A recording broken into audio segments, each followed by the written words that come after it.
Greetings and namaskar from 1.4 billion people of Bharat.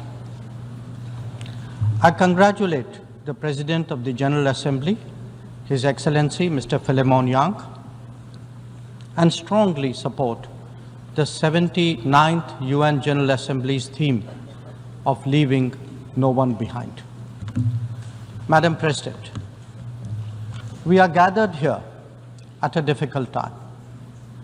The world is yet to recover from the ravages of the COVID pandemic. A war in Ukraine is well into its third year. The conflict in Gaza is acquiring wider ramifications.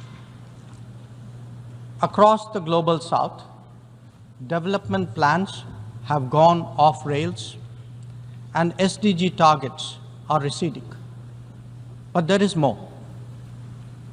Unfair trade practices threaten jobs, just as unviable projects raise debt levels.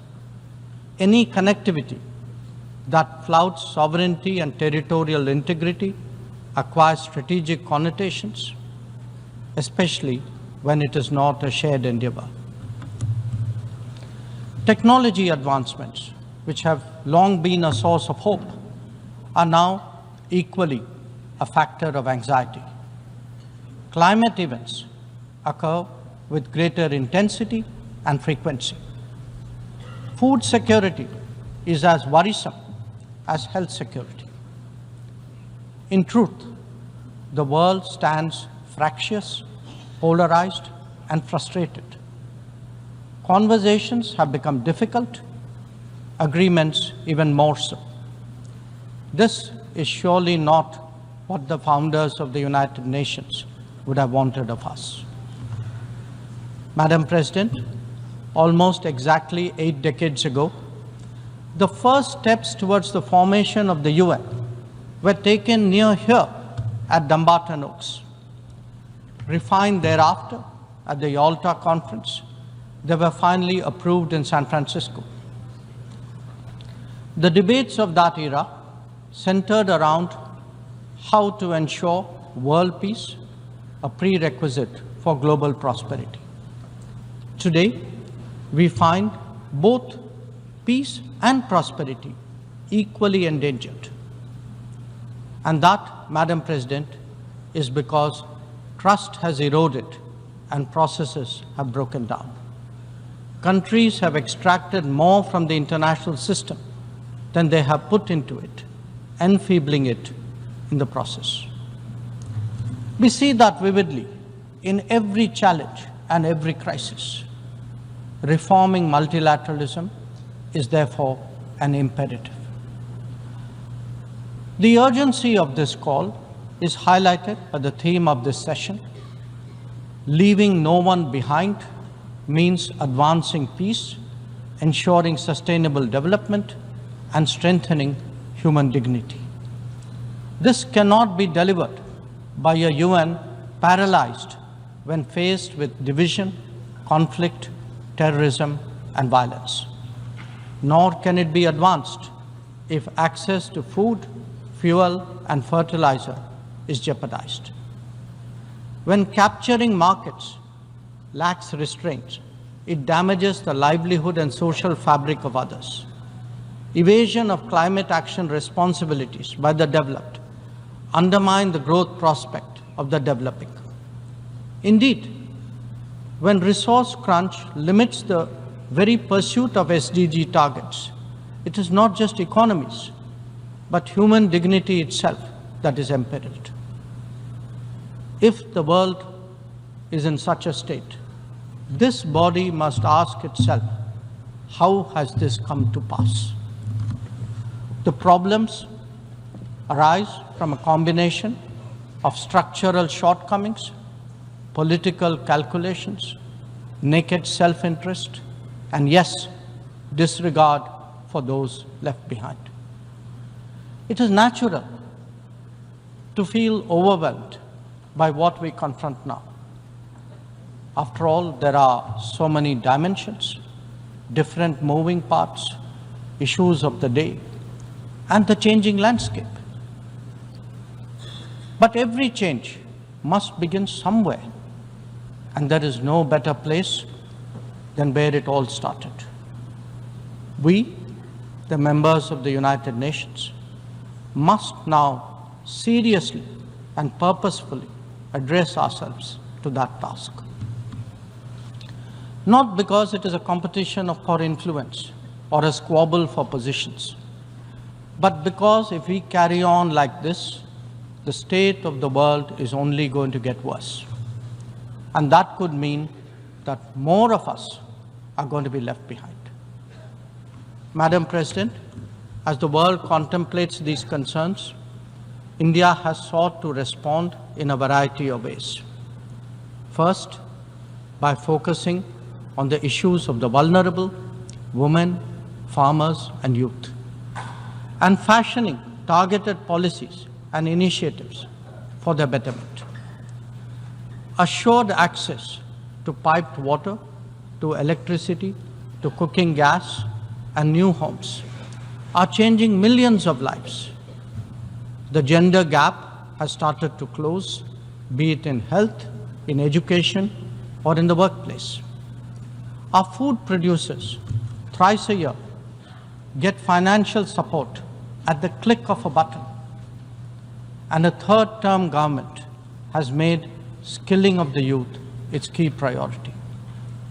Second, by expanding opportunities for employment and for entrepreneurship, including through stronger training and large-scale financial incentives. 495 mudra loans, 495 million mudra loans have been given to small businesses in the last decade. 67% of them are to women. Equally telling, 6.56 million street vendors have availed of 8.85 million Swanidhi loans. This is just in the last 4 years. 45% of the beneficiaries are again women. Third, by creating templates that are replicable elsewhere. It could be digital delivery or enhancing the quality of governance and public services, as indeed making medicines and health facilities accessible and affordable. A digital public infrastructure and a people's pharmacy are today examples of what India can readily offer to the world. It is also an alternative vision where technology is used to empower, not to dominate. Fourth, by encouraging the Global South to voice its shared concerns and come together. To that end, we have convened 3 Global South summits, the most recent in August of 2024. And fifth, by contributing to the well-being of the global commons and responding to the pressing needs of those in distress. This has ranged from undertaking projects in 78 nations, providing resources to neighbors, and responding to HADR situations, to supplying medicines and ensuring maritime safety and security. Madam President, given the scale of transformation underway in India, each of these dimensions underline that the world's problems can indeed be tackled, and that by working together, we can surely create a larger lifting tide. In these troubled times, it is necessary, Madam President, to provide hope and rekindle optimism. We have to demonstrate that big changes are possible and not over a long period. And nothing is more powerful in this regard than the transformative potential of the digital. We have seen its impact in our daily lives in India over the last decade. It is visible when public benefits from nutritional support and housing to energy and health are delivered efficiently and on a vast scale. Or when small business loans and farmers' support are extended without using intermediaries. In fact, when street vendors and expat workforce confidently use fintech in their regular transactions. When services delivery and benefits move seamlessly and transparently, less people will be left behind. That, Madam President, is India's experience and India's relevance. Such leapfrogging possibilities, coupled with people-centric policies and visionary leadership, can be real game changers. When India lands on the moon, rolls out its own 5G stack, dispatches vaccines worldwide, embraces fintech, or houses so many global capability centers, there is a message here. Our quest for a Viksit Bharat or a developed India will understandably be followed closely. Madam President, an important cause of many getting left behind has been the unfairness of the current globalization model. Over-concentration of production has hollowed out many economies, impacting their employment and social stability. Democratizing global production, building resilient supply chains, ensuring trusted digital services, and espousing an open source culture, all these promote widespread prosperity. There are economic answers, just as there are social ones. Madam President, the UN has always maintained that peace and development go hand in hand. Yet, when challenges to one have emerged, due regard has not been given to the other. Clearly, their economic implications for the weak and vulnerable need to be highlighted. But we must also recognize that conflicts themselves must be resolved. The world cannot be fatalistic about the continuation of violence on a large scale, no more than be impervious to its broader consequences. Whether it is the war in Ukraine or the conflict in Gaza, the international community seeks urgent solutions. These sentiments must be acknowledged and acted upon. Madam President, the UN is a testimony to the agreed principles and shared objectives of the world order. Respect for international law and commitments are among the foremost in that regard. If we are to ensure global security and stability, then it is essential that those who seek to lead set the right example. Nor can we countenance egregious violations of our basic tenets. Terrorism is antithetical of everything that the world stands for. All its forms of and manifestations must be resolutely opposed.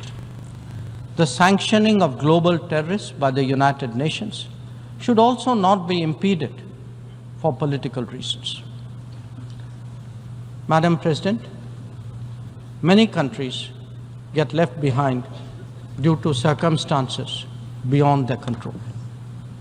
But some make conscious choices with disastrous consequences. A premier example is our neighbor, Pakistan. Unfortunately, their misdeeds affect others as well, especially the neighborhood. When this polity instills such fanaticism among its people, its GDP can only be measured in terms of radicalization and its exports in the form of terrorism. Today, we see the ills it sought to visit on others consume its own society. It can't blame the world. This is only karma. Madam President, a dysfunctional nation coveting the lands of others must be exposed and must be countered. We heard some bizarre assertions from it at this very forum yesterday. So let me make India's position perfectly clear. Pakistan's cross-border terrorism policy will never succeed, and it can have no expectation of impunity. On the contrary, actions will certainly have consequences. The issue to be resolved between us is now only the vacation of illegally occupied Indian territory by Pakistan, and of course, the abandonment of Pakistan's long-standing attachment to terrorism. Madam President, the global order is inherently pluralistic and diverse. The UN began with 51 members. We are now 193. The world has changed profoundly, and so have its concerns and its opportunities. But to address both, and indeed to strengthen the order itself, it is essential that the UN be the central platform for finding common ground. And that it certainly cannot be by remaining anachronistic. Large parts of the world cannot be left behind when it comes to deciding the key issues of our times. An effective and efficient UN, a more representative UN, and a UN fit for purpose in the contemporary era is essential. Let us therefore send out a clear message from this UNGA session. We are determined not to be left behind. By coming together, sharing experiences, pooling resources, and strengthening our resolve, we can change the world for the better. I thank you, Madam President. News nation अब WhatsApp पर खबरों की ताजा update के लिए news nation के इस QR code को स्कैन करें।